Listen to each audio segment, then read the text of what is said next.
Your Excellency, with your permission, we will start off this ceremony with the national anthem and that of the East African anthem, guided by our studios. Studios, please.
With all humility, Your Excellency, we request that we remain upstanding for a word of prayer, and at this juncture, Your Excellency, allow me to invite Madam Dorothy Kweyu to lead us in a word of prayer. Karibu, Madam.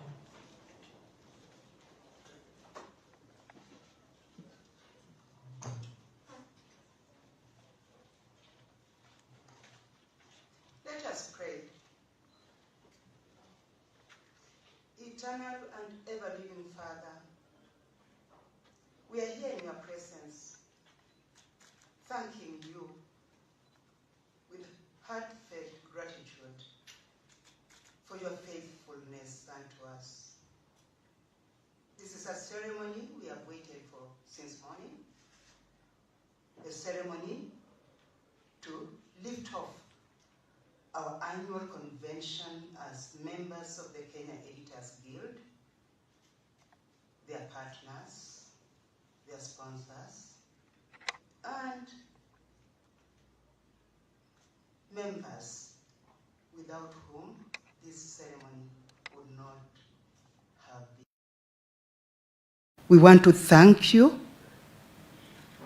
for our Deputy President, the Honorable Professor KITHURE Kindiki, who, in spite of the challenges of his office, has made it to join us even at this late hour. We want to thank you, Lord, that there was so much patience, knowing that definitely our Deputy President will have some words of wisdom to impart upon us as we officially open our annual convention. Lord, the media landscape is delicate. We are living in times where we are confronted with new and upcoming media, which has changed everything that we knew, especially those of us who were in practice more than 40 years ago and are now working together with our grandchildren. The landscape has changed, and we are challenged with new technologies that we have to cope with, because we either swim or sink. We believe that we are going to swim because in the media we never say die. Dear Lord, I want to conclude this prayer because you knew everything that we are praying for as the media fraternity. And we want to thank you once again that you are among us and that you will send your Holy Spirit upon us to guide, the Deputy President as he talks to us and to our members as they conclude the program. We ask this trusting and believing in the name of Jesus Christ our Lord. Amen. Thank you. We may have our seats.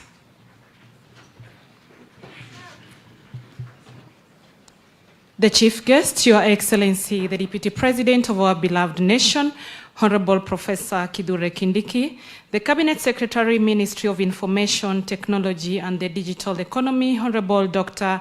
Margaret Ndungu, Your Excellency, the Deputy President of Nakuru City County, Honorable David Kones, all senior government officials present, the President of Kenya Editors Guild, Madam Zubeida Kananu, the President of the Africa Editors Forum, Mr. Churchill Otieno, the CEO Media Council of Kenya, Mr. David Omoyo, the representative of the Chinese Ambassador, Mr. Liu Zenyu, the past presidents of the Kenya Editors Guild, distinguished partners, the Kenya media sector, members of press present, Your Excellency, allow me to observe all protocols.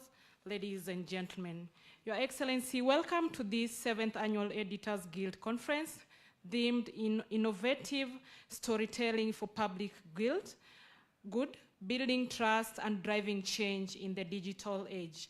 To unpack this and to start us off, Your Excellency, allow me to kindly invite Madam Rosalia Omungo, which will make her remarks, and of course, thereafter, hand over the program to the President of KEG. Let's appreciate her as she's making her way. Karibu, Madam.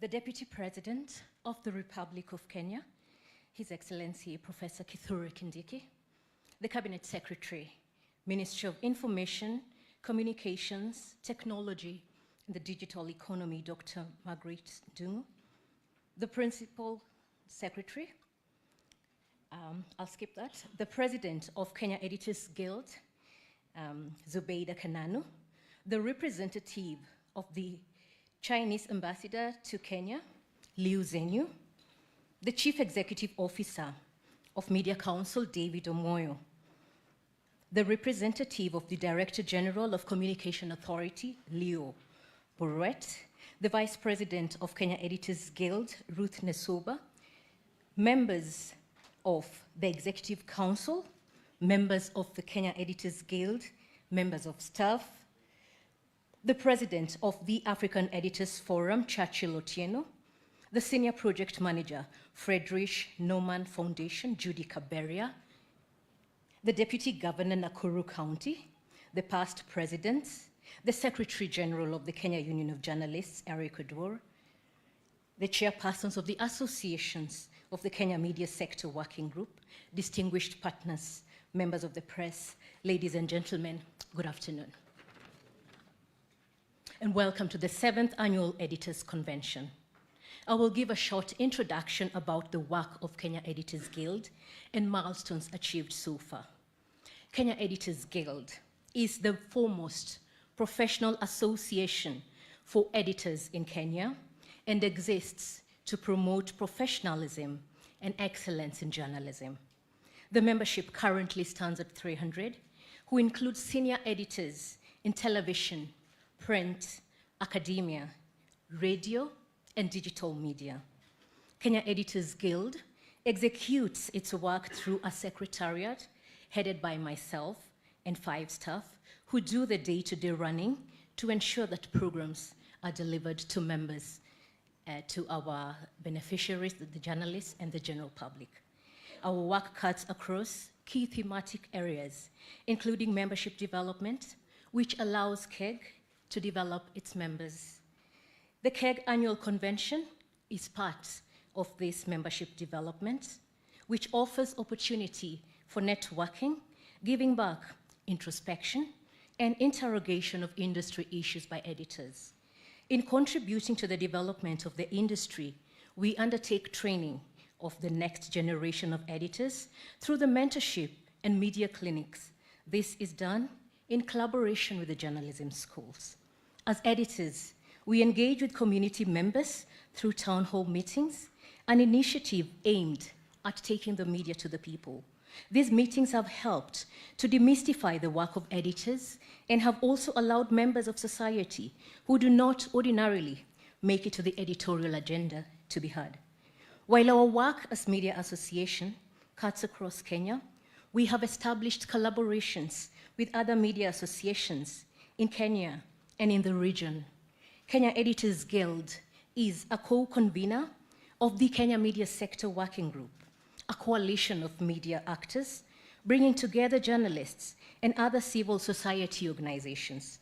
The Kenya Media Sector Working Group convenes to deliberate on the operating environment of Kenya, of the media, guided by Articles 33, 34, 35, 36, and 37 of the Constitution of Kenya, speaking to freedoms of expression, media, access to information, and assembly, respectively. Your Excellency, the Guild is also part of the Eastern Africa Editor Society. Through the policy, research, and advocacy component, we have courageously addressed issues where duty called as we responded to emerging threats to journalism and the safety of our members in the line of duty. We have embraced the power of connection and are happy to welcome on board new collaborations and partners this year. Here now is a documentary of some of the issues that emerged in the year 2024 and how KEG continues to respond. Welcome to the Annual Editors Convention. I thank you.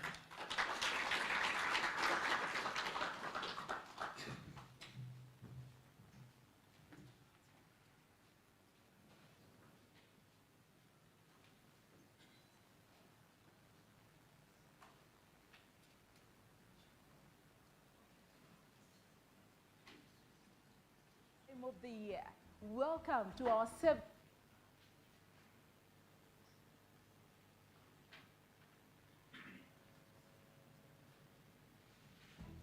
Colleagues, it's that time of the year. Welcome to our 7th annual convention. Welcome to Nakuru County, the home of Lake Nakuru National Park, Menengai Crater, and for the bird lovers, this is the host of thousands of flamingos. And guess what? We have a lot lined up for you. The game drive, sundowner, dinner at the park, tree planting. Oh, tell me you're ready. Karibu sana. We are excited to see you all. I know most of you have not seen each other since the last convention. Karibuni sana. Let's network, let's unwind, let's engage and learn from each other. Karibu sana to our convention.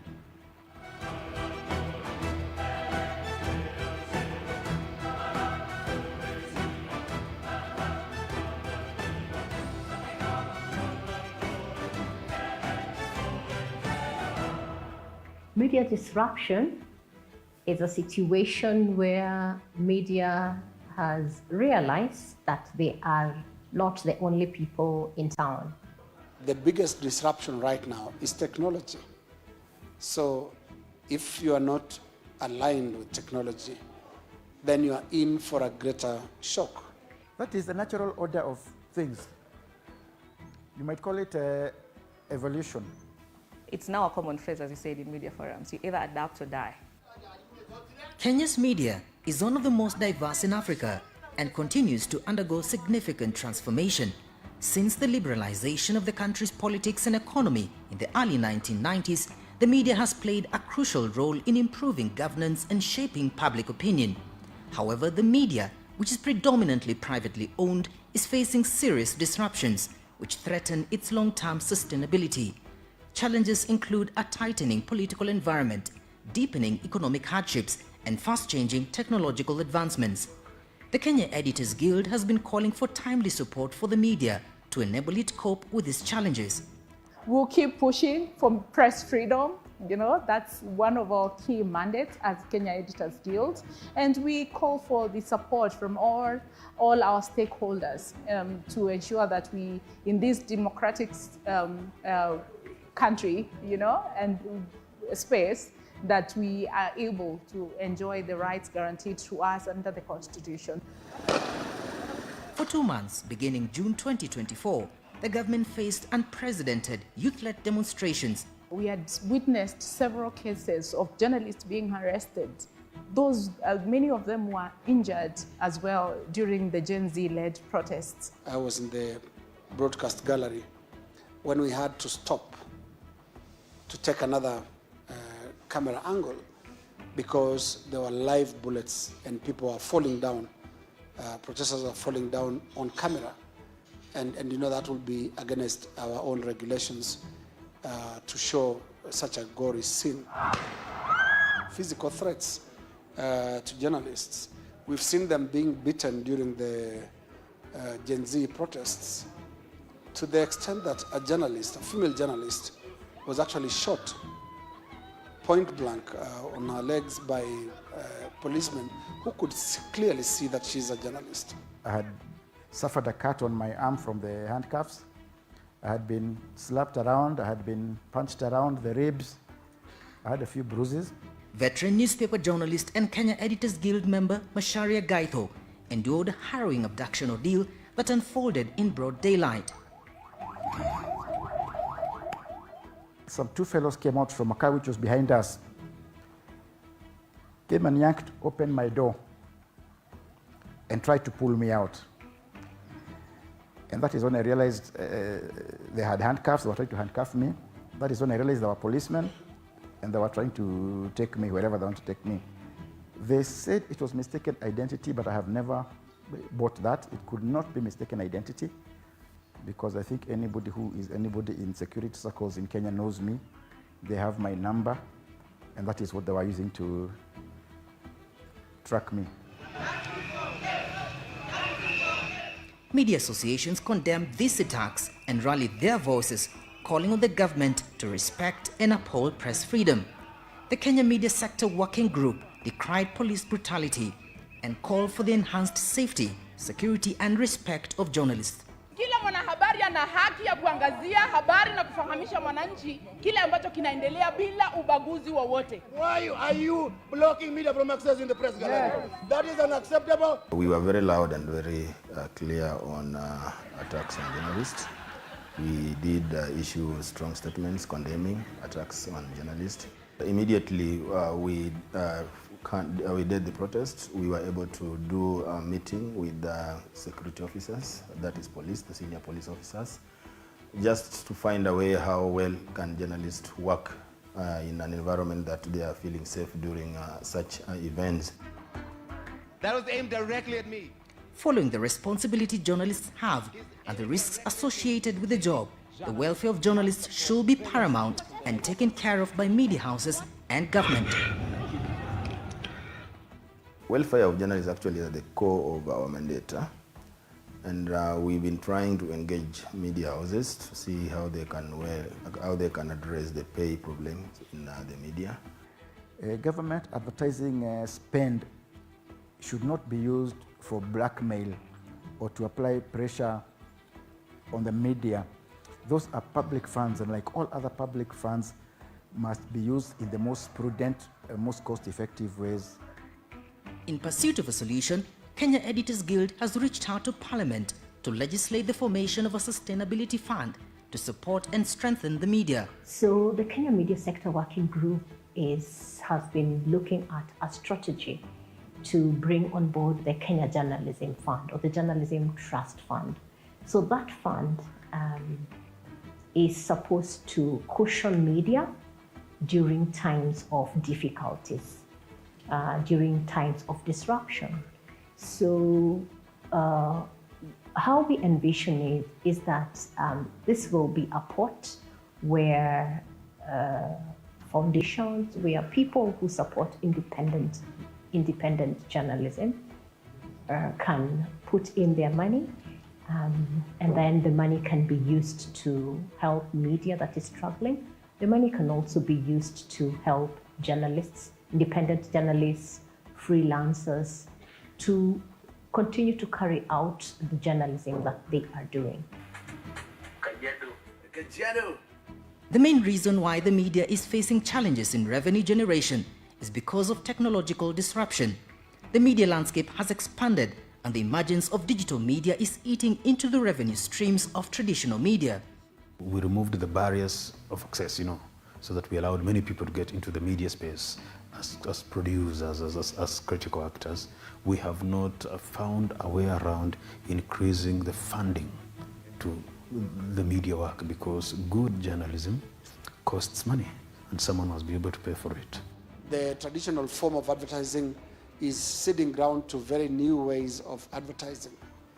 The digital space is coming big as a disruptor, but I don't like looking at it that way. I look at it more like as an enabler, because the digital space has also allowed traditional media to expand its space. So I see digital as an opportunity, much as it has actually disrupted, especially when it comes to revenue. One of the things that we aim to do and continue to do is building media resilience in the era of digital disruptions and media disruptions. And also we aim to continue building capacity for journalists and skilling our journalists, on how to navigate the challenges that we face as media in Kenya.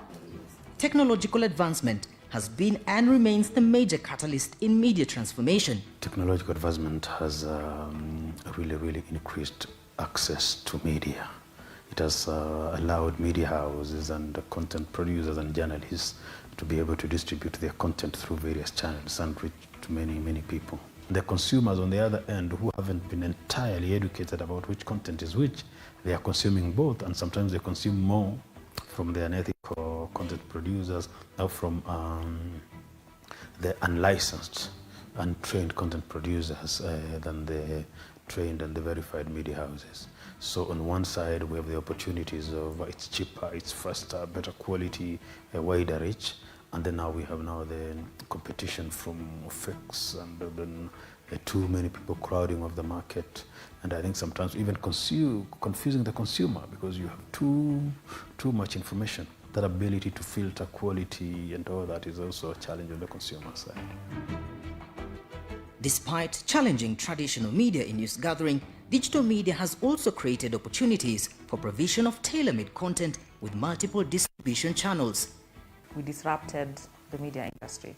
No one had heard of digital, a purely digital platform entity that doesn't have anything traditional. So for Kenyans, if you've not seen anything on TV, if you've not read it on newspaper, if you've not heard it on radio, then it's not true. It's enabled us to stay on top because of we tap into all these innovative strategies, how we gather our news, how we consume. We have very few, what I'll put it as boots out there, who are going to look for news and source. We're doing it digitally. We've reduced the amount of money that we use as a newsroom. So the newsroom is very efficient. We have a huge team that works from home and it's managed remotely. So we don't spend a lot of money on, let's say, human resource or the kind of technology that we use. So that has enabled us to reduce the cost. As media undergoes a digital revolution, professional journalists have a responsibility to champion the truth and navigate the digital landscape responsibly to maintain the trust of their audience. It cuts across. If you're a journalist, you have to follow ethics. So it's not about whether you're in traditional media or whether in a digital media house. You have to follow journalistic rules, how you source for information, how you package this information, what information exactly is it you're sharing out there. The ethical principles of journalism and media work are the same. It's just that getting the people to follow the same ethics across all platforms, so that you do not have a journalist being ethical on a television and unethical on a YouTube channel and all that. Traditional media must strongly embrace innovation to maintain competitiveness in news gathering and dissemination, capture younger audiences, and equip journalists with the necessary skills to boost its reporting on emerging realities like climate change. If a journalist wants to report about how carbon dioxide is being emitted into the atmosphere and ends up doing a search through an AI platform Now, it's upon the journalist to be able to do a search beyond the AI to be able to verify the information and get data that is specific for the area geographically that the journalist wants. Climate change affects diverse sectors of the economy, and journalists need a deeper understanding of the subject to be able to offer in-depth reporting. We need the journalists, the editors, and the entire media fraternity to be aware of the key issues that lead to climate change, and then when they are reporting, what are the standard procedures which are supposed to be used when, for example, the climate change issues are being handled by the different countries and different sectors to be able to reduce the impact on the population. So, in essence, it is technical, it needs knowledge, and therefore we are trying to build the capacity of the editors and the reporters to be able to handle it in a way that the scientists and scientific community of climate change ends up also understanding it. The Kenya Editors Guild has come up with a climate change manual, an idea conceived during the Africa Climate Week in Nairobi in 2023 to look into the science of climate change. This was done to help journalists better understand the science of climate change and improve their dissemination of information on the same to the masses through their everyday reporting. The manual looks at the science of climate change because it's important for journalists to understand the science of climate change in order to report it better to the masses. Basically, all sectors affected by climate change are covered, and also the science behind key processes. So that was one of the achievements that Kenya Editors Guild did for this year.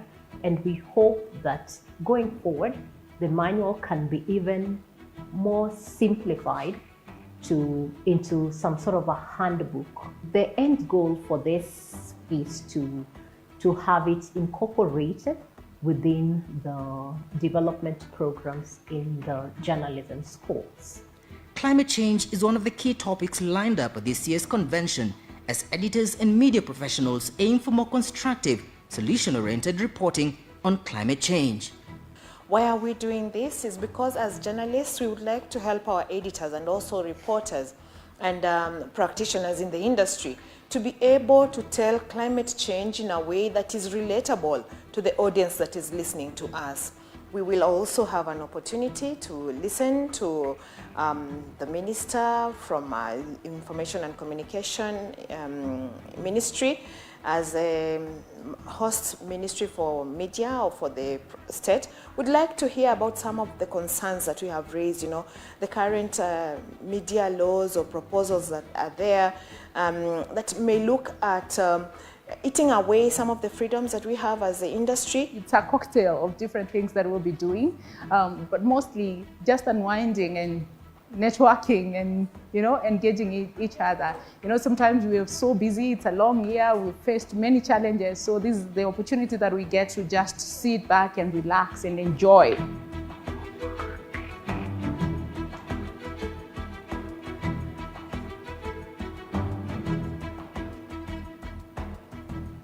Well, it's not all doom and gloom.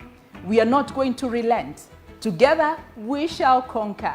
I now declare our convention officially open.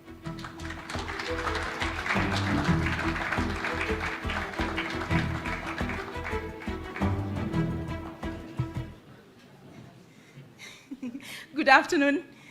How are you? Great to see you. It feels so weird to see myself there and then I come and stand here. The Deputy President of the Republic of Kenya, Professor KITHURE Kindiki. Now you have a feel of what we go through as media, the challenges and the role we're playing in solution journalism. Thank you so much for being here this afternoon.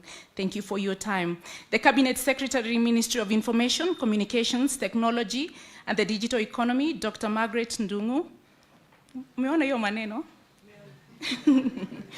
The Principal Secretary, who was supposed to be here this afternoon, the Deputy Governor, Nakuru County, Honorable David Kones, Thank you so much for being here, DG, representing Susan Kihika, the governor of Nakuru County, the representative of Zhong Jingpiang, High Commissioner of the People's Republic of China, Liu Zhengyu. Thank you so much for being here this afternoon. We also have the representative of Neil Wigan, British High Commissioner, Madam Georgina Woodhouse-Hills, who is here with Jacques Delacroix. Did I pronounce it well? Thank you so much for being here this afternoon. The Chief Executive Officer of Media Council of Kenya, David Omoyo, the representative of, the Vice President, of Kenya Editors Guild, Ruth Nesoba, and members of the Executive Council of Kenya Editors Guild. Where are you? EC, please stand. Let's see you. Thank you so much for making this convention a success. Thank you so much. The President of Africa Editors Forum, Churchill Otieno. Oh yes, Oga. And then we have Secretary General of Kenya Union of Journalists, Eric Oduor.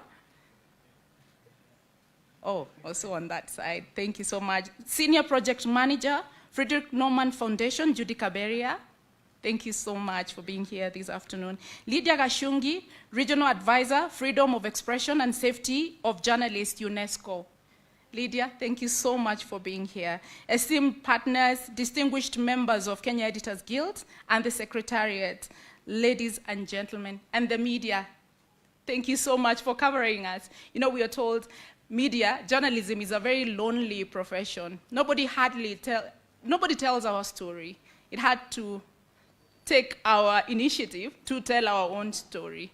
So before I read my speech, kindly allow me to invite Churchill Otieno, the president of the Africa Editors Forum, to just say a word because of time. Churchill, please.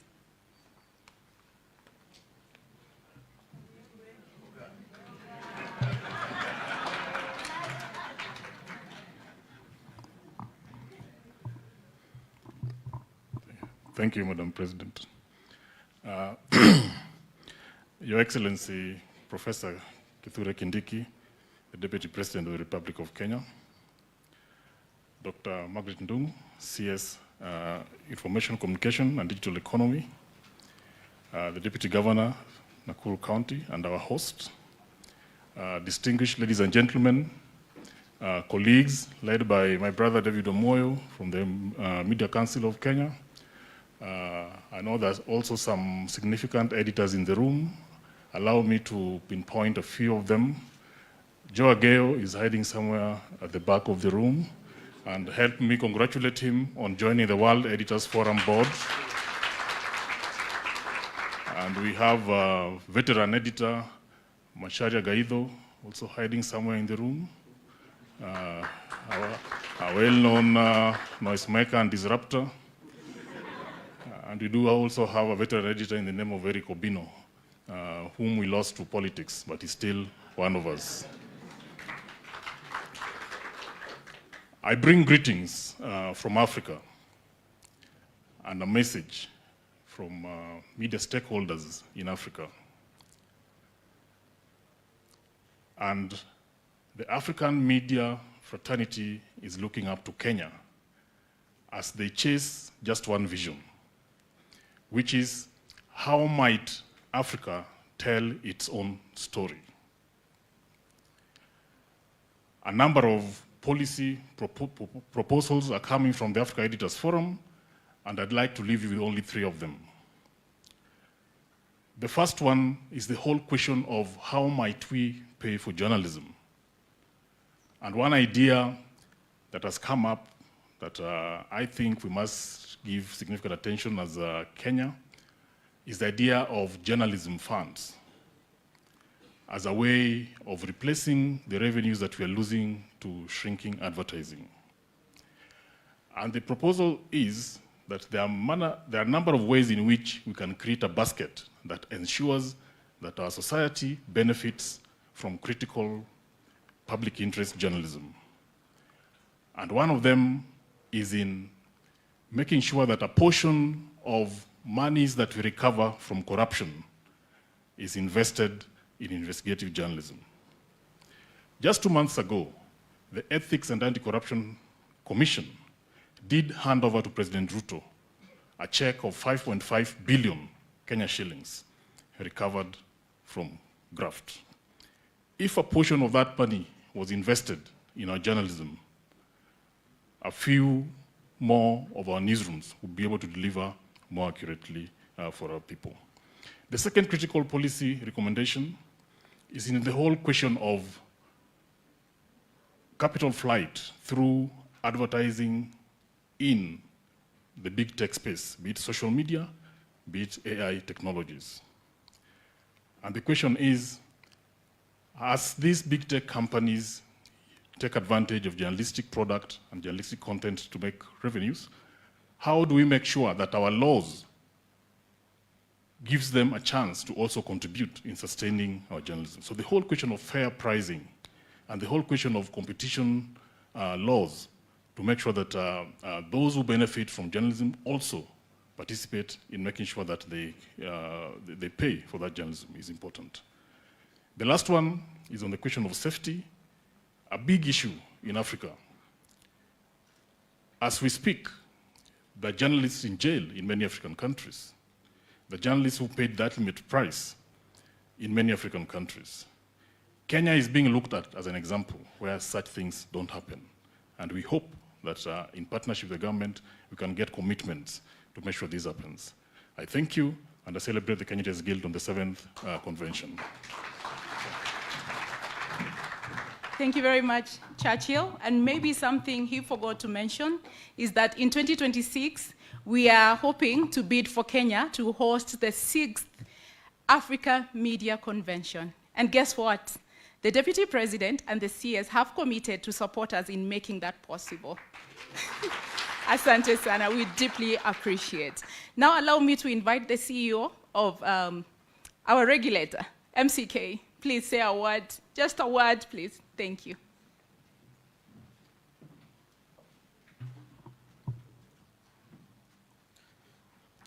Thank you, Madam President, Your Excellency, Professor KITHURE Kindiki, our Deputy President, Dr. Margaret Nyambura, our CS, the Deputy Governor, the President here, and other leadership, senior leaders, Hamjambo. It's a pleasure to be here, Your Excellency. You will be surprised that this is a strange convention. Long before you came, we were complete, even with our own president. And when you arrived, the protocol is upside down that we have a deputy president who is senior than a president. Your Excellency, allow me to only stress one point on journalist safety and how we Kenyans relate to each other when we have serious conflicts. Many times when we have national issues, the Kenyans working in the media houses and the Kenyans working in government cannot agree. They fight on the streets. Sometimes they wake up from the same bed. One Kenyan goes to a police station to do his work. Another Kenyan goes to a media house to do his work. And they fight on the streets all day, and they go home the same day.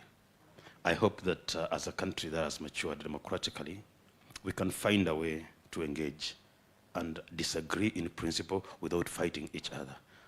Your Excellency, I know you were in the Interior Ministry. We have our CS here and all the editors here. I hope that you will guide us. We have a proposal or two on your desk already about regular interactions between the media and government, respecting each other's space, but really agreeing that even when we disagree, there is a more decent way to do. That way then we stop being in the global media for all the wrong reasons, while the rest of Africa and the whole world is looking up to us. Thank you very much, and I wish you all the best. Thank you very much, Omoyo. And to deliver the speech of the High Commissioner of the People's Republic of China, please allow me to invite Liu Zhenyu.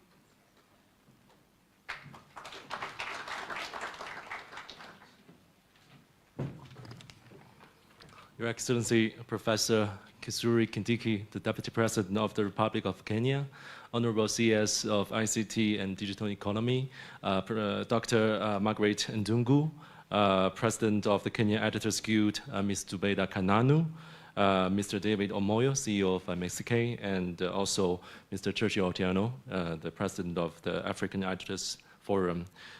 Members of the Kenya Editors Guild, distinguished guests, ladies and gentlemen, good afternoon. It is a great honor to attend the 7th annual convention of the Kenya Editors Guild and speak with the voices shaping the Kenya's media landscape. On behalf of the Chinese Embassy and also His Excellency Ambassador Dr. Zhou Pingjian, I would like to extend our warmest congratulations on the successful holding of this event and also the deep respect to the hardworking editors for your dedication to the media profession. Ambassador also asked me to convey his message of regret for not being able to join everyone today due to other obligations. Media is a cornerstone of modern society and also a force that shapes perceptions and narratives. The Kenya Editors Guild, as a key institution in the media sector, has made significant contributions to upholding the professional ethics and building understanding across borders. Your efforts not only provide the Kenyan people with objective, fair, and diverse information, but also create an essential platform for Africa to engage with the world. China and Kenya enjoy a long-standing friendship, rooted in mutual respect and shared aspirations. In recent years, our cooperation across various fields have deepened, yielding fruitful results, from infrastructure development to agricultural progress, from educational and cultural exchanges to technological innovation. The achievements of China-Kenya collaboration are evident and have benefited many Kenyan people and Chinese people. This success owes much to the efforts of the media professionals. Through your reports, the spirit of China-Kenya collaboration and broader China-Africa friendship come alive, fostering greater understanding and appreciation among our people. In this era of rapid digital transformation, the role of media is more important than ever. Digital transformation has revolutionized how we consume and share information, but it has also brought the risks of misinformation and disinformation. This places greater responsibility on media professionals to uphold the principles of truth, objectivity, and integrity. We believe that the Kenya Editors Guild will continue to lead by example, ensuring that Kenya journalism remains a beacon of credibility and innovation. The Chinese Embassy in Kenya is willing to deepen exchanges and cooperation with Kenyan media professionals, strengthening mutual learning between the Chinese and African media. We will continue to offer opportunities in training and exchanges for Kenyan editors and reporters and explore new avenues for collaboration in the digital age. In closing, I sincerely wish the Kenya Editors Guild's continued growth and success as a pillar of Kenya and Africa's media industry. I also hope that all media professionals present here will use your wisdom and talents to bring more insightful and impactful reporting on China and China-Kenya relations in the future. Let's continue to strengthen the bridge of understanding, tell stories of hope and achievement, and inspire future generations with the possibilities of what we can achieve together. I wish you all good health and great success in your work. Asanteni sana. Thank you very much. And now, Honorable Deputy President of the Republic of Kenya, Madam CS, DG, ladies and gentlemen, it is my distinct honor to welcome you to the 7th Annual Editors Convention, a gathering that brings together the top leadership in the media industry to reflect, strategize, and recommit to the noble mission of journalism. Today, we are privileged to have Honorable Deputy President of the Republic of Kenya with us. Your presence, sir, underscores the shared role of the government and the media in meeting the goals of societal development, safeguarding of democracy, and serving the public good. As we convene here, the state of media in Kenya reflects a complex mix of progress, challenges, and opportunities. The Kenyan media continues to stand firm as a pillar of democracy, celebrated for its resilience and vibrancy. Our journalists uncover stories that matter, giving a voice to the voiceless and holding power to account. Innovations in digital platforms have expanded our reach, enabling us to connect with diverse audiences locally and globally. This adaptability reaffirms our place as a dynamic force in the modern information landscape. Yet, we cannot ignore the storm clouds that are hovering over our industry today. Journalists in Kenya have constantly faced serious threats, both online and offline. The year 2024 saw increased harassment, trolling, and cyberbullying targeting media professionals, with female journalists bearing the biggest brunt of this abuse. The Gen Z protest earlier this year served as a stark reminder of the risks journalists take to serve the public. Many of our colleagues were shot, injured, harassed, and humiliated by the police. One of them was Catherine Wanjeri Karaoke, who was shot 3 times in point-blank range for the apparent crime of simply being on the streets to cover a legitimate news story. Equipment such as cameras and other work tools were also destroyed, as depicted in the documentary you just watched. The documentary served as a powerful reminder of the untold story of suffering endured by journalists, the unsung heroes of democracy. Ironically, the government, which is duty-bound to protect its people, has remained eerily silent. This silence, sir, is deafening. We extend our deepest appreciation to our media partners, CGTN, for collaborating with us in the production of this documentary, as well as their support in training and internship programs. We also thank the Chinese Embassy for facilitating exchange programs and networks that have equipped us with valuable knowledge on emerging technologies. Thank you very much. Ladies and gentlemen, economically, our industry continues to grapple with serious financial challenges occasioned by shrinking advertising revenues, evolving consumption habits, unpaid government bills, and restrictive policies on government advertising. These challenges have led to layoffs, loss of talent, and wage delays. Media houses are struggling to stay afloat, leaving those who remain overburdened and underpaid. The irony is that a government emphasizing on job creation has played a role in hundreds of journalists losing their jobs. Pay delays and lack of insurance have left many journalists vulnerable, with some experiencing mental health challenges and even contemplating extreme measures, including attempted suicides. Tragically, stress and depression have claimed the lives of several journalists. At this juncture, please, allow me to invite us all to stand for a moment of silence in honor of colleagues we've lost this year. And you can see they're here. I'll mention them by name. Paul Muhoho, our oldest court reporter who passed on last night here in Nakuru County. Peter Okongo, a veteran journalist and a member of Kenya Editors Guild, who is being laid to rest today, alongside other esteemed members of our community, Mutegi Njau, Washington Akumu, Rita Tinina, Njambi Koikai, Dickens Owesonga, Masi Mawia, Michael Oyer, Fatma Rajab, Shadrach Miti, and Sam Makenda.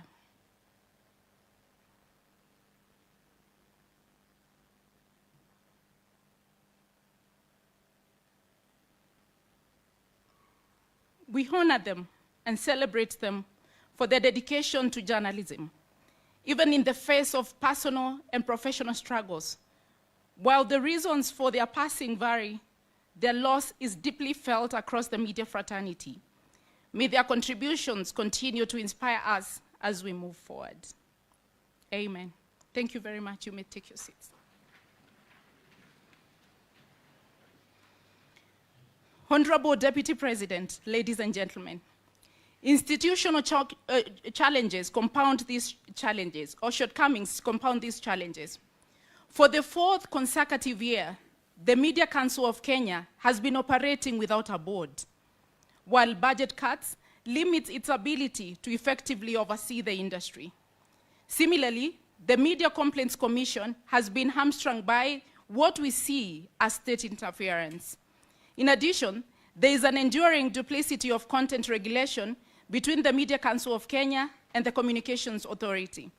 Despite the clear constitutional provisions of the roles these institutions should play, these factors and many more have continued to undermine media regulation in the country. Ladies and gentlemen, despite these challenges, we are not without hope. The media holds unparalleled potential to inform, educate, and inspire action on issues that matter most: the economy and cost of living, climate change, youth unemployment, corruption, and bad governance. By embracing technology, investing in fact-checking capabilities, and strengthening capacity-building initiatives, we can restore media credibility and trust and elevate our profession to even greater heights. Today, we will be presenting to you, Honorable Deputy President, the Kenya Editors Guild Manual on Climate Change Reporting, which will soon be incorporated in the training programs of various academic institutions. We convey our gratitude to GIZ for collaborating with us on this initiative. We are also finalizing a handbook on biotechnology in partnership with Africa Agricultural Technology Foundation, AATF. In light of these challenges and opportunities, we wish to make the following call. Honorable Deputy President, the government has a critical role to play in enabling a thriving media environment. We urge your administration to ensure justice and safety for journalists. This includes holding accountable those who have attacked or harassed journalists, whether during the protest, online, or in the normal course of their duties. In this regard, we urge the government to recommit itself to the protection of media workers as they perform their constitutionally mandated duties. 2, withdraw restrictive advertising directives. We urge the government to take steps to reverse the recent directives by the Ministry of ICT on centralized government advertising, which unfairly disadvantages certain media houses. Such a move would foster a level playing field to ensure all media outlets have equitable access to advertising revenue. 3, support media sustainability. We strongly urge the government to implement the recommendations of the ICT and Digital Economy Sector Working Group, including the establishment of a Media Sustainability and Innovation Fund. 4, establish a National Media Center. We call on the government to collaborate with the media industry to create a vibrant training and innovation hub. This will play a key role in increasing the capacity of the industry in general, as well as bridging the current communication gap between the government and the media. 5, provide tax relief. Offer tax holidays or similar financial incentives to media houses that are currently facing financial challenges. This will be a strong affirmation of the government's belief in the role of media in the sustenance of democracy and national development. 6, strengthen regulatory bodies, expedite the appointment of a board of the Media Council of Kenya, and empower the Media Complaints Commission to operate at its full capacity. This includes an end-to-end regulatory overlaps between the Communications Authority and the Media Council of Kenya. In particular, it is worth noting that Communications Authority has regularly dabbed in media content regulation, despite several affirmations by the courts that this mandate vests in MCK. The government should move with speed to resolve this duplicity to avoid any further confusion. Finally, the government should actively fund and strengthen the Kenya Broadcasting Corporation, KBC, to enable it to effectively play its role as a public broadcaster. The government of Kenya should borrow a leaf from what is happening in other developed countries, such as China. As media practitioners, we must also move with speed to address our internal challenges. We must invest in training programs that bridge the gap between academic competence and professional practice, particularly in the context of emerging technologies. 2, strengthen in-house leadership to foster innovation, build trust with audiences, and drive the industry forward. Uphold ethical standards and professionalism to maintain credibility, and stand firm against the external pressures that compromise media freedom, ensuring we serve society without fear or favor. In conclusion, ladies and gentlemen, the theme of this year's convention reminds us of the immense power of storytelling to drive societal transformation. By embracing innovation and upholding the highest standards of professionalism, we as the media can rebuild public trust and reaffirm our role as the watchdog of democracy. The time for action is now. Let us have open, honest, and forward-thinking conversations about the future of our profession. I extend my deepest gratitude to all our partners and supporters, as well as the KEG Council, Secretariat, the Planning Committee, and everyone who took part in organizing this event, and for our distinguished guests for gracing it. Let us remain steadfast in our commitment to truth, courage, and integrity. The Kenyan media story is far from over, and together we can ensure it remains a story of resilience, innovation, and impact for many generations to come. Honorable Deputy President, I hope you brought your safari boots because I know time still allows, and your binoculars because we want to go to the park to interact with the animals there. So thank you so much, ladies and gentlemen, for being here this afternoon and according me your time. Allow me now to invite the Deputy Governor of Nakuru County to welcome us officially to Nakuru County. Tumkaribishe kwa makofi tafadhali.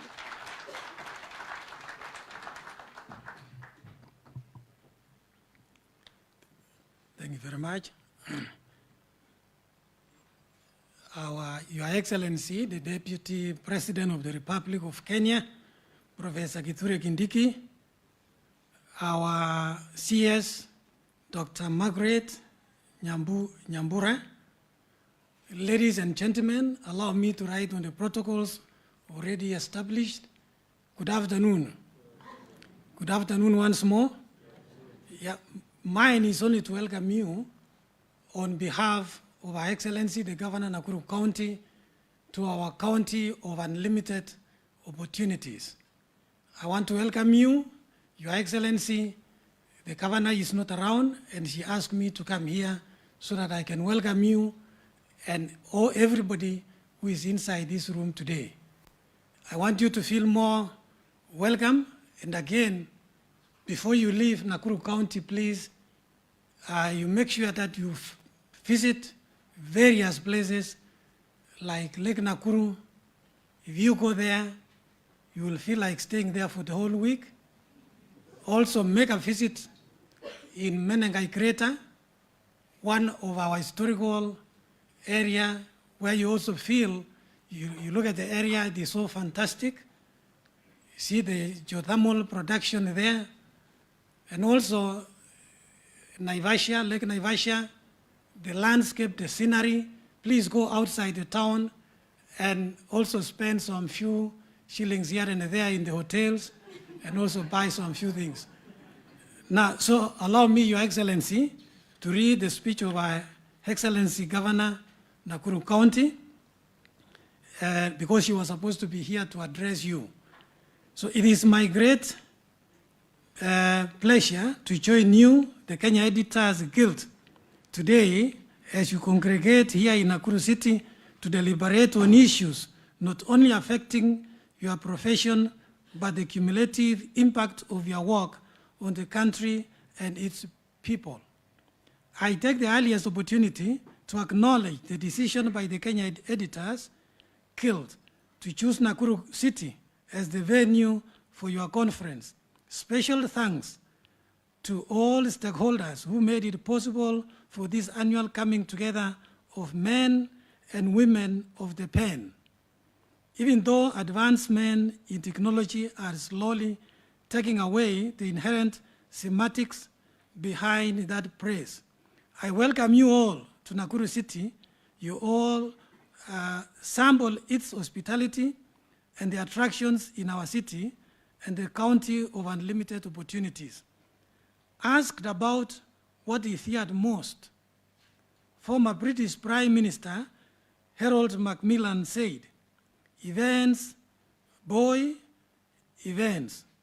By events, he was referring to the uncanny ability of events to disrupt political, social, and economic relations in a country, between nations, and ultimately the entire world. Your profession sits at the center of these events, telling stories about these events on the various platforms provided by your media houses and dictated by technology. Again, these events could be outcomes of a people plan A or plan B. The tragedy here, as initiated by legendary American heavyweight boxer Mike Tyson, could take a totally different direction and dimension. For Tyson said, everybody has a plan A and B until he is punched in the mouth. At the turn of events, whether sticking to plan A or B, and even after one is punched in the mouth, you journalists play a central role in determining the direction of the outcome of these events. We in Nakuru County are good friends of those who tell stories because we believe that storytelling is as old as human race and precedes recorded history. We believe that storytelling is a powerful tool for inspiring action and change and influencing thought leaders and decision makers who have been granted opportunity by the electorate to govern and lead. We have our doors open because we believe that by telling stories of what we are doing, the services we are providing and the projects we are implementing, the people of Nakuru will know and join us in taking this county down the path of progress consequently. We respect and support your rights as the media, the space that you hold in society, and your contribution to the betterment of our county and country at large. I agree with those who have argued, and rightly so, that the media is the mirror of modern society, that the media, a body of storytelling professionals, is equipped with specialized creative and technical skills with which they can turn the compelling stories into well-produced and high-quality content that captures people's interest and imagination. In essence, what are these compelling stories? To us, the compelling stories are those of needy children from poor families being awarded bursaries to access quality education, which at the end changes their lives. Compelling stories are those narrating the happiness of people of Wesekes in Subukia or Retinet in Kuresoi South, after we have constructed, equipped, and opened a health center at a stone's throw distance. We take compelling stories as narrations of how our farmers' income has increased, giving them the economic power to educate their children, choose the meals they place on the table in their houses, and lifestyles arising from our interventions in agriculture.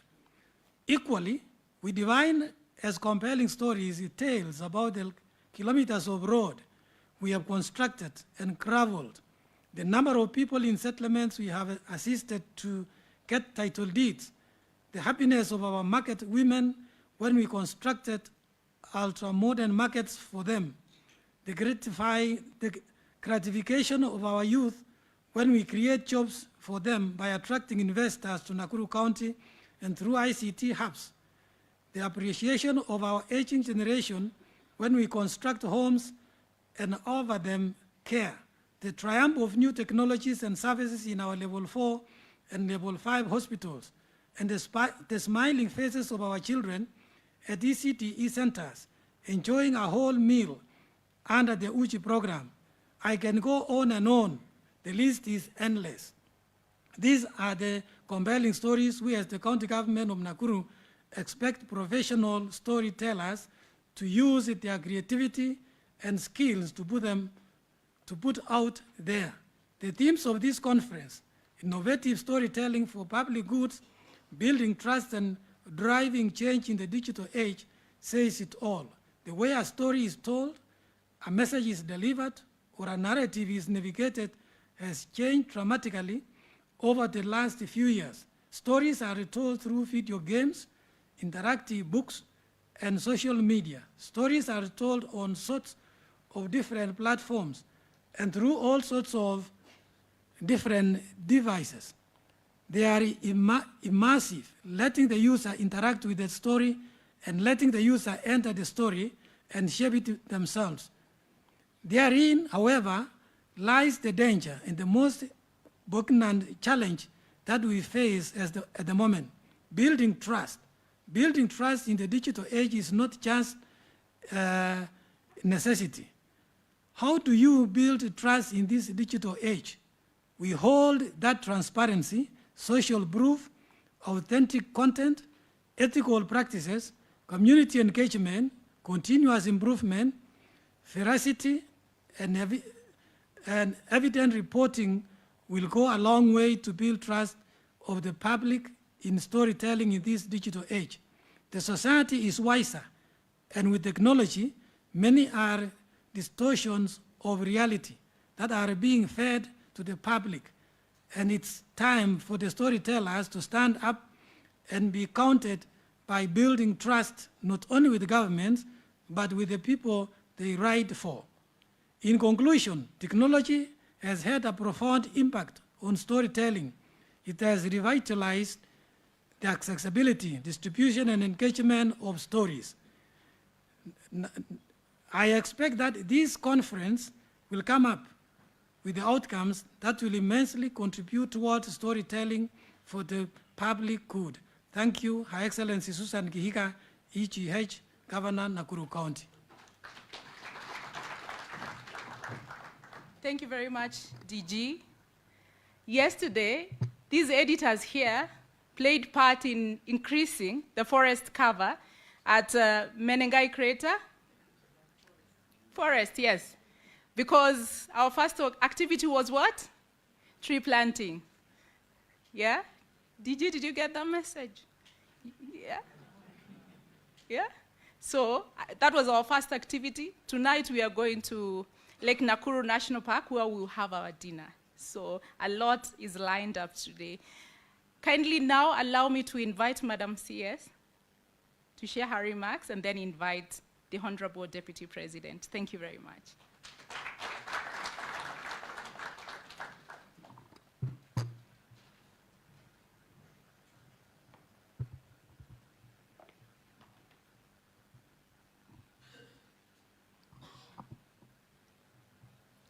The Deputy President of the Republic of Kenya, His Excellency Professor KITHURE KINDIKI, the Governor, Nakuru County, represented by the Deputy Governor, the Chief Executive Officer, Media Council of Kenya, the President of the African Editors Forum, the President of Kenya Editors Guild, the Chief Executive Officer, Kenya Editors Guild, the representative of the Government of China and UK, the Executive Committee, other invited guests, editors, journalists, distinguished delegates. Good afternoon. It's a real honor to be here. I know I have been a cabinet secretary, this is my 4th year, but you have not had a chance to interact. Oh, 4th month, oh my goodness. Yeah, I'm looking forward to I'm looking forward to interacting with you on the 13th of December. We have planned this with the Media Council of Kenya, and in this interaction, we will be able to review the 8 issues that the President has raised. They are pertinent issues. We must collaborate. We must promote the media. We must promote journalists. Myself, I did information science, and most of the editors from that field, so basically understand the field very well. And I really look forward to collaborating with you. In the interest of time,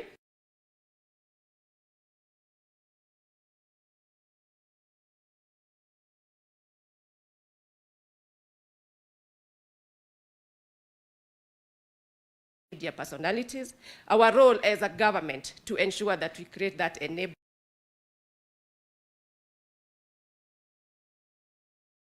in this digital era. Collaboration is the only way that will help us create the regulatory framework that will ensure that we are all thriving in this digital space.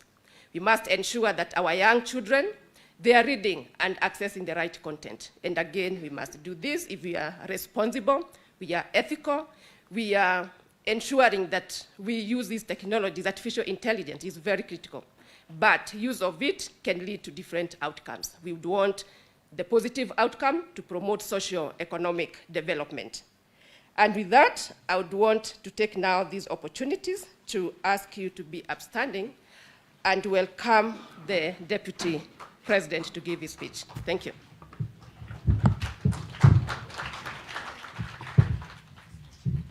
Thank you, Waziri. I request that we sit down, please.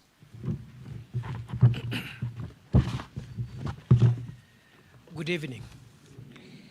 I'm sorry for disrupting your excursion. I will see how to mitigate and not really pay for it, but something in between. Distinguished participants, ladies and gentlemen, all protocols observed. My name is KITHURE Kindiki. I'm the Deputy President of the Republic, and thank you for clarifying, Madam President. Please, that there is no tension between the Deputy President of the Republic and the President of the Guild. The President remains President, isn't it? So all protocols observed. I'm delighted to officiate this convention, the 7th of this kind. This conference, or this convention, brings together media, representatives of government like myself, academia, civil society, technology companies, and all of us are here to define the future landscape of journalism in our nation. This rich mix of participants here today is an important ingredient in offering a holistic approach to the issues of discussion during this convention. The media is a powerful instrument for advocacy and education of the masses. With its tentacles in almost every home state, the media shapes not only the opinions, but also the beliefs of citizens. Through its print, audio, and visual platforms, the media remains a leading source of information for the masses. With the advent of vernacular radio and television stations, Kenyans of all walks of life can now access critical information at the comfort of their homes and in their languages. We have moved from the one television, one radio station era to an era of a myriad of choices, including a new world of social media and artificial intelligence.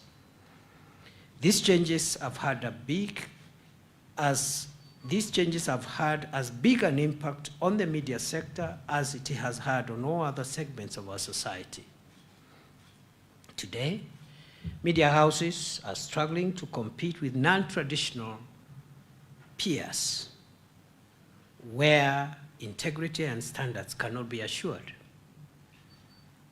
The transition to digital platforms has meant a reorientation and a recalibration, oftentimes at great cost. It is not lost on all of us that the evolution of a technologically driven world order now has the media fraternity as one of its many victims, if not casualty. The advent of the internet and the rapid growth of digital technology have revolutionized how we consume information and entertainment. It is therefore imperative that we all adapt or perish. The need for media actors to innovate is now. You must embrace digital platforms, diversify your content, and build on collaborations and partnerships outside the beaten path. Ladies and gentlemen, the relationship between government and the media has often been strained and marked by distrust, tension, and adversarial interactions.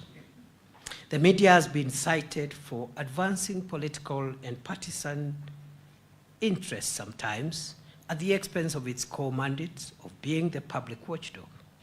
It has been blamed, maybe fairly, maybe unfairly, for the deterioration of public values through the glorification of immorality, vanity, and morbidity in pursuit of the almighty shilling. On the other hand, government has been accused of frustrating the media due to its publicization and profiling of issues in society. Government has been accused of seeking to control coverage through coercion and intimidation. Government has been accused of failing to protect media freedom and the personal safety of journalists. We must bridge this divide and build a working partnership grounded on accountability and responsibility. Both the media and government are charged with great responsibility, great power, great influence. And whoever is entrusted with great power and great influence must, and I say must, be subjected to great accountability. To whom much is given, much is required. It is not in doubt, perhaps from where I stand, that government appreciates the role of the media as a watchdog in society and will continue to support the sector to effectively perform its role of shaping public discourse.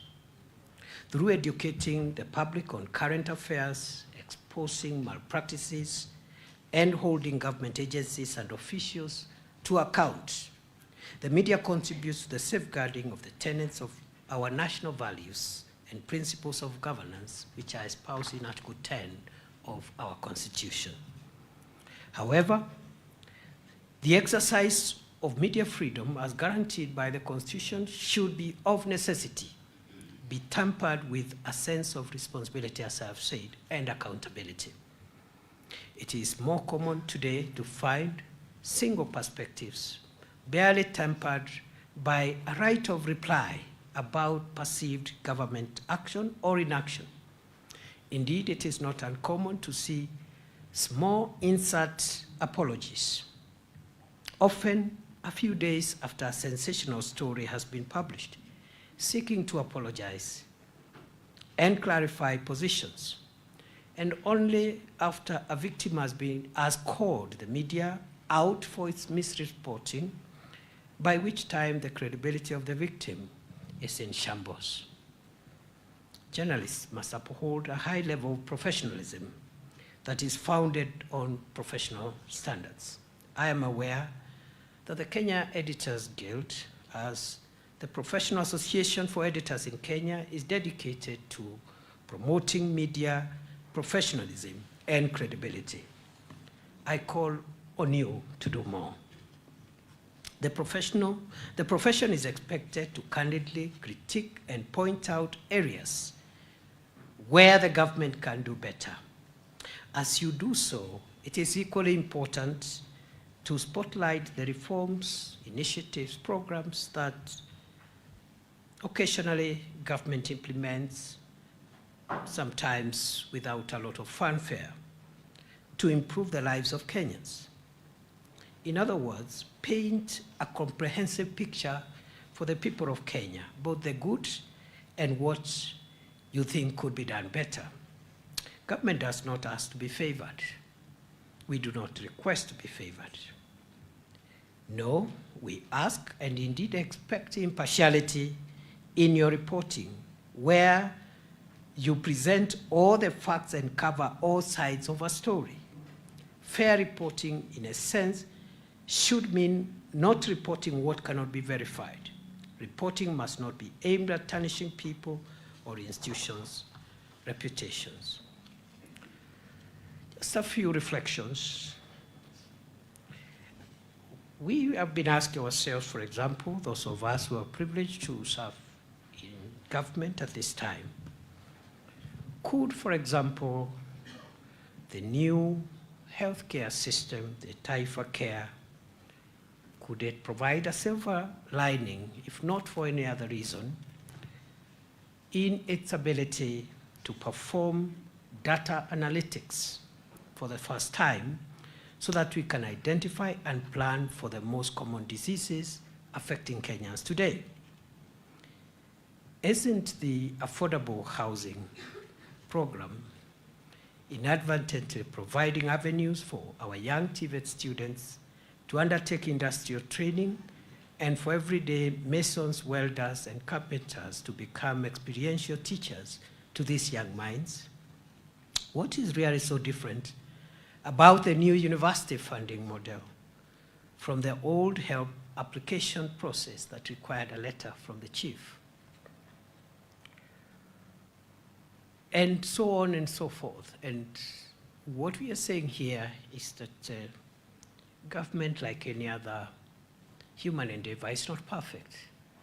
But I'm sure there are things, there are programs, there are policies, there are initiatives that are for the interest of our country and that promote the public interest.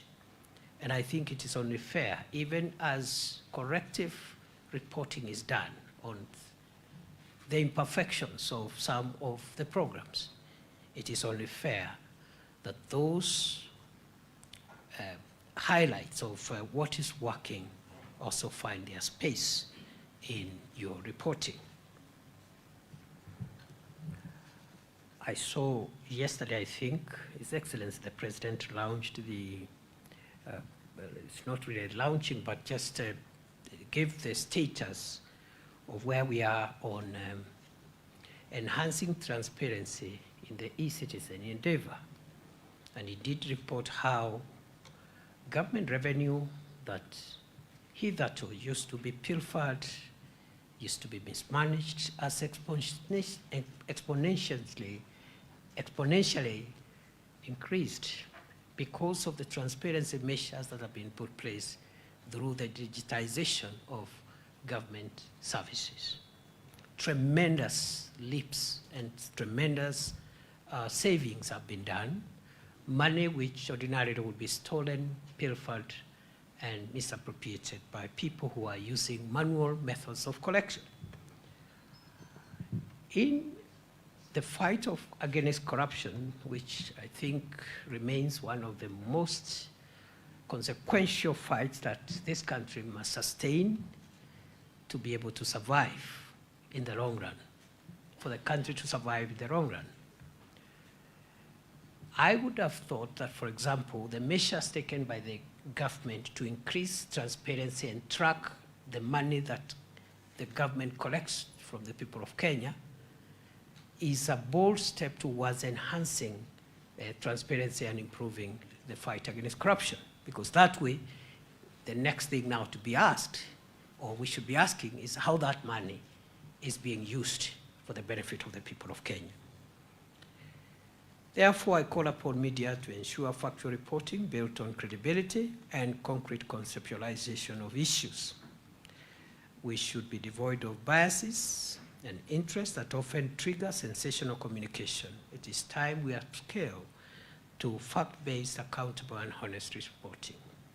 I urge the fraternity to upscale its efforts in the prevention and fight against corruption, as you've said yourselves, not only within government, but also within private sector and all sectors, including your own sector. This corruption is a national cancer. It permeates very many sectors, and that fight, I think we should all gang up together in solidarity and save our country from the cancer of corrupt practices. And therefore, we need to stand in different places to see the issues properly. And I therefore urge you to embrace a multifaceted lens in reporting so that you are the victim, the perpetrator, you are the arbitrator, and you are the spectator before you make a conclusion. So that you know, as media actors, you frame the public mind properly. I invite the Editors Guild to remain available and to receive support of any kind from government in the things that we do, the regulatory framework, in the things we do, in the policy framework. Because as I've said, like any human endeavor, government as a human enterprise and as a human endeavor is not perfect because it keeps on improving and learning all the time. So I want to encourage you to avail yourselves for consultations, collaboration, and constructive criticisms. And I like what the speakers who spoke here earlier on, the President, the CEO, and of the Media Council, and the President of the Forum. There are so many presidents around. So, of the African Forum, Oga, we hope we can collaborate and see how we learn from each other, improve on what is available, and make sure that we build our country. I like what has been said about, one, we don't need to agree. It's not even in the interest of the country that all of us agree. We need alternative voices. We need a plurality of opinion and voices. What we must guard against is disagreeing in a manner that jeopardizes our broad national interest. We should not, for example, disagree violently and use violence on each other. Therefore, Madam President, I know you, it's fine, you don't have to stand.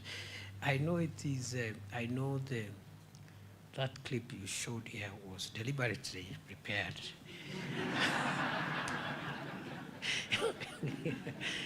And the message is home. The message is home. And I better say no more because other than the current role, you know, I am the immediate security minister of the country. So some of the things you're saying, I'm familiar with them. You are familiar with them. Maybe because we were in different positions and roles, I could have a perspective that you may not have. But I also admit there are perspectives from your side that we could not have as government.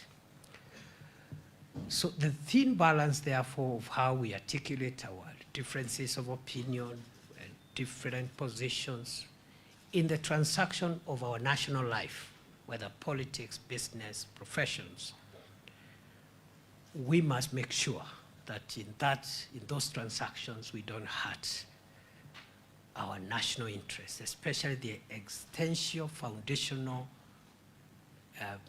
circumstances that assure the long-term sustainability of our country.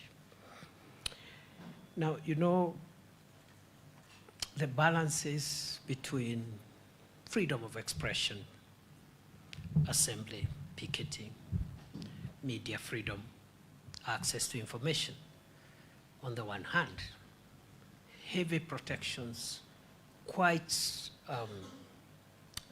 elaborate protections in our Bill of Rights. How do we balance that with public safety and make sure that the constitutional order is not overturned by extreme expression of democratic ideals? And those balances are in the Constitution. We don't have to go very far. We'll find them there. And only hold each other to account when either of us is on the fringes of those balances. That is my plea. You know, our friends in the US had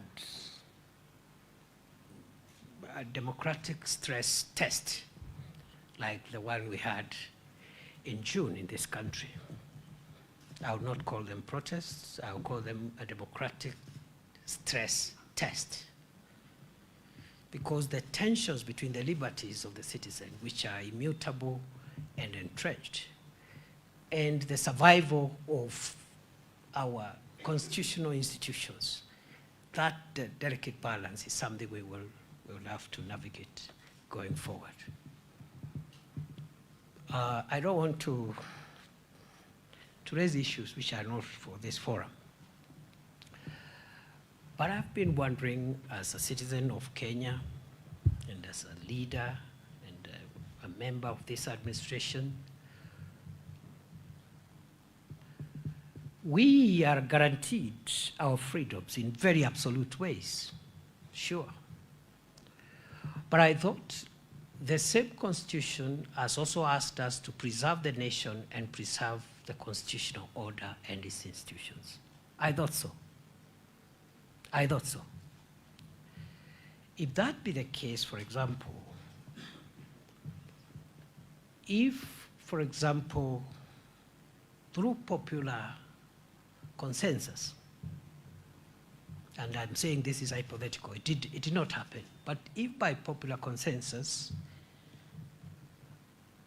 we generate adequate public consensus to do away with some of the institutions of governance completely, and we can go all the way into doing a referendum to validate it, because that is the absolute way of democratic expression. We decide, the people of Kenya are sovereign, it is true. They exercise their sovereignty either directly or indirectly, directly through the organs that are established in the constitution like parliament, legislature, executive, but directly through elections and referenda. If we all decide, for example, through a popular consensus that we build public consensus that we don't need some of the institutions that are established as the constitution. It is popular, it is in the public interest, but I don't know whether it is in the national interest, for example, hypothetically, to abolish the judiciary. Because you can do that in a referendum. You can do that in the referendum. The people have decided we just need two arms of government, for example.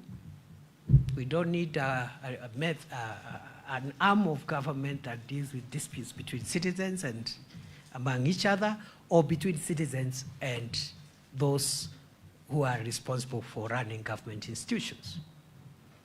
So it's food for thought, and I know, I believe, and I really hope I'll be invited again, because these are things I would want us to spend a bit of time informally discussing. Informally. It costs nothing to exchange views. And you don't have to take my views. I also don't have to take all your views. Yeah? But because this is a formal process, I will leave it there and say the following things that are relevant as I close to this forum and the issues that have been raised, including the clip that was showed carefully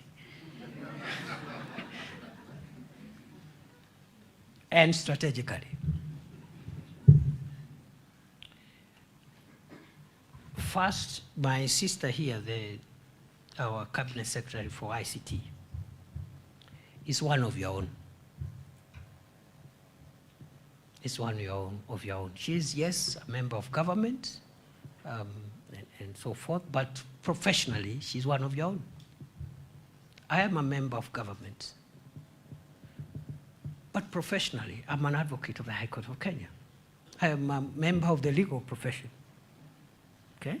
That is a lifelong badge of honor we all carry, you know. So I see no reason why we should not have avenues for talking to each other. I see no reason. I just gave Margaret as an example. She's a professional from your own circles. In the office all the offices, including the office of the president, the office of the deputy president. Some of you people are there. I'm seeing one seated in front of me who works in my office. Francis is known to many of you here. So I don't see why, for example, even outside the formal avenues, why some things should bother us so much, because the minister, for example, being one of you, is somebody who can reach using your professional channels and maybe bring to her attention some of the things that she could have either forgotten or perhaps not appropriately balanced with other things as she runs that ministry. Therefore, we agree with you fully on the strengthening of KBC as a public broadcaster.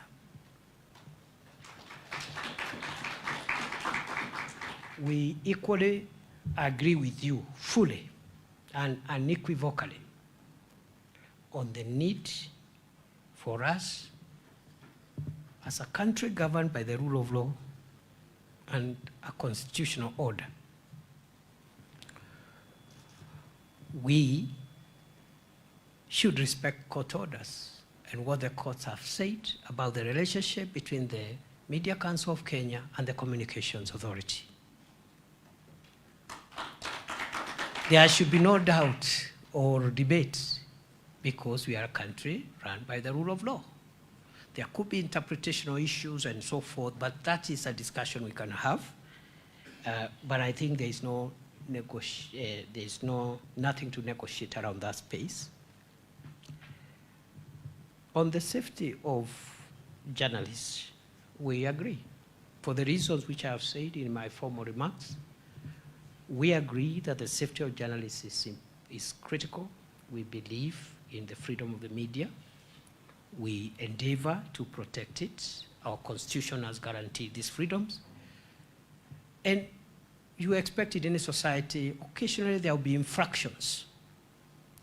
The problem is when we do not address those infractions as we are required. And therefore, I want to commit for the journalist who was hurt here in this city, that is quite unfortunate. And normally when an event like that happens, there are two ways of dealing with it. One is through the internal police, internal affairs police unit, but also more objectively through the IPOA, the Independent Police Oversight Authority. Now we've had a leadership transition in the last 3 months. We have a new IPOA coming on board, I think any time from now. They'll be sworn in. Parliament has approved the names. So, and the other one had, I think, given an exit report. So these things happened at a time when there was a leadership transition. So I will be following up on where we are, and I want to undertake, Madam President and the rest of the colleagues here, that we are going to follow up to ensure justice is done and establish who did this and bring that person to account. Because as I said, the balances are clear. The Constitution allows the use of firearms by persons allowed by law to protect 99% of law-abiding citizens against potentially 1% who want to hurt the rest. The law allows. But the same law does not permit a police officer or an official of the security forces to use their firearms to hurt people outside the Constitution and outside the law. And therefore, I want to undertake that we will follow through, especially now with the new IPOA commission, to make sure that full justice is served. On the question of the board at the Media Council of Kenya, I am told in the next 2-3 weeks, the minister has told me we are finalizing the completion of population of that board so that We don't have governance gaps in the industry. The same applies to the Media Complaints Commission. I have noted, and I'll follow up. On the issue of advertising, I totally agree with you that advertising budget should not be constrained because of differences on the kind of publicity government is getting. And even when government is aggrieved by bad reporting, because there are also infractions from your side once in a while, just the same way there could be infractions from those of us who are in the government side. So we will be starting a conversation on how we discuss among government. I know some of it is ongoing, especially on the question of pending bills, which have really made some of the media houses to really have to struggle for services they have rendered.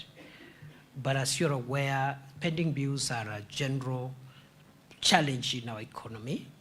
But on this one, I followed up before I came here, and I can commit that we are doing all we can to clear in its entirety the portfolio of the pending bills in the media industry, to make sure that government doesn't paralyze the operations of media outlets. There is also the issue of advertising and other things, and then restrictive advertising, and also the need for a media center and tax reliefs. We have captured that. So I would propose that both using the formal and informal channels, we can be able to, I've already given you already, in my office, Francis works for Government of Kenya and is with me all the time.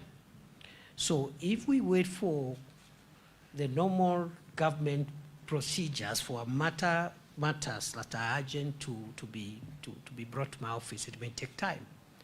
But if you reach out to Francis, there's nothing wrong with that. We have this, inform the Deputy President, we have this issue. It's a faster way. The minister here is one of your own. You can reach out to her, even directly. And I think for me, that's the best way to handle some of these things. And it doesn't compromise anything. We still are who we are, and we respect each other's space. Then, as I end, you have raised two very important things, Madam President and the other speakers. I have spoken to one of them, and that is the need to fight corruption and the need for accountability by government to make sure that public resources are not stolen, they are not diverted, and they don't benefit private people, because that's unlawful and unconstitutional. That's one of them. You did hear the President on the State of the Nation address. He made it very clear that we must heavy lift, the country must heavy lift on the fight against corruption. We cannot sustain this country like this anymore. Something has to give way. The same way we've made difficult economic decisions in the economy, and that's why there has been a bit of unease, because some of these decisions have their side effects, especially at the initial stages. We must also heavy lift on the fight against corruption, using the hard ways, like the ones I said, jailing people and so forth. But also, I also mentioned about soft ways. How, for example, using technology, we have reduced the number of characters who are diverting public funds. And if we put that project into 100%, collect traffic fines and everything digitally, we would have saved a lot. And then, of course, we start now asking, how are we spending this money? And that's a conversation we must engage in. But the second and last grave matter that you've raised, and we concur entirely, is the issue of what climate change portends for Kenya. I am glad you took initiative to develop a manual and build capacity for journalists and editors to be able to transact with this very complex and quite frightening phenomena that is changing the DNA of the world. His Excellency the President has provided political and diplomatic leadership on climate change diplomacy globally, leading to the hosting of the African Climate Summit in Nairobi. And thank you very much for the support you gave. The highlight, the profiling of that summit was phenomenal, and we owe it to you because you are the owners of the instruments of visibility. Climate change and corruption today are national security threats. I have just left the Interior Ministry. The traditional threats of terrorism, organized crime like banditry and so forth, and trafficking in persons will continue to be there in the foreseeable future. But additionally, in our national security priority list, corruption, because of the effect it has on economies and sustainability of the nation, and climate change are part of the national security matrix. And when I mean national security, I mean extension and survival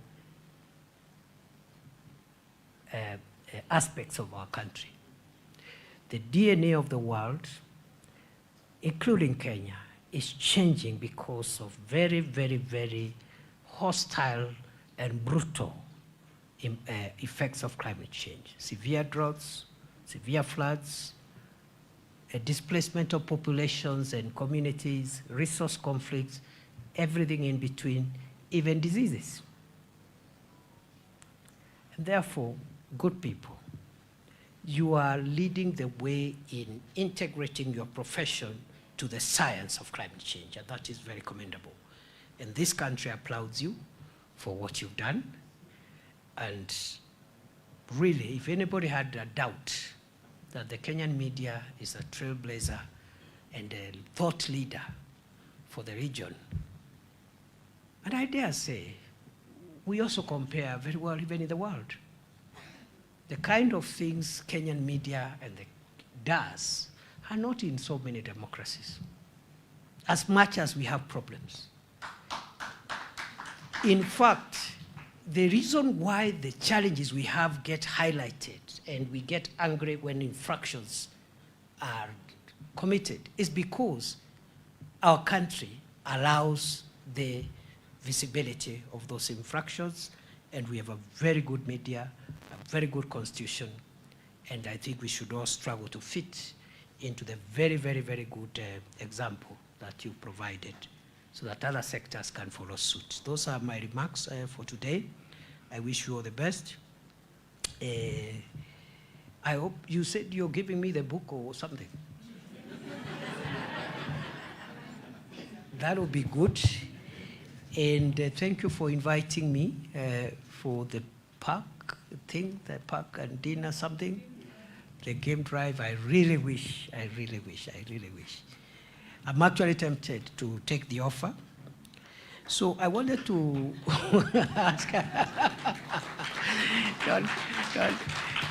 don't clap too soon. I wanted to ask whether it is in order as a mitigating factor, now that I'm not able to take the offer, whether a dinner tonight at the park can be on me. So, Madam Bray, as many of that opinion say aye, the ayes have it. So there are no contrary views. I really wish you all the best. It's a beautiful county. DG, tell the governor we are happy that they are hosting us. You're hosting us here. We wish you well. Our guests and friends of Kenya, the Chinese government representative, the British government representative, the partners who have supported our media to grow in leaps and bounds, asanteni sana. Na mimi tunaomba tu tujaribu tu kuelewana kama Wakenya, mahali matatizo yako tuyatatue. Ofisi ya Rais, ofisi zote za serikali ziko wazi na you're free to contact us, even directly, on what you think we need to do. So we need to look, Margaret, you need to agree with this team. You need to agree with these colleagues on what they want. I heard them say there are things that they have challenges with in our proposals. Don't allow those proposals to go very far without having a sit down and canvassing some of these issues. We might as well find out that the issues are valid, and I suspect they are, and we should not be able to push through something that will hurt our colleagues in the media industry. So take it up, but I'm also taking up the other issues on the pending bills, on the board, and we'll work with you to make sure that when these friends invite us next year, they will not put us on the spot. Mungu awabariki, asanteni sana. Thank you, Your Excellency. We kindly request you to remain on the podium as I invite the President, KEC, to present the book to you.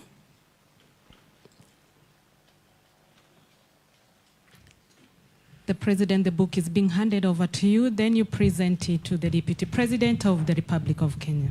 Let's appreciate her as she is handing over the book.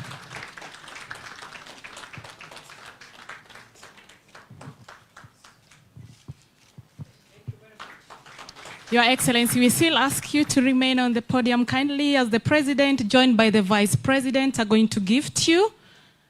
They have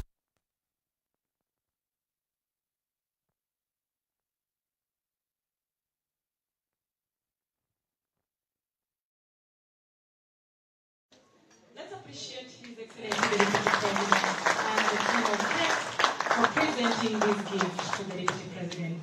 With all humility, once again, the Deputy President, we humbly request you that you remain on the podium as we invite the team of executive commissions, executive members to join, executive committee. We have the partners also to join for a photo session, just a group photo. Kindly let's move to the podium. Partners as well. We have the representative of China and UK. Kindly also join, so that we have one group photo for this ceremony, a memory that will go down the line for the 7th KEC convention held here in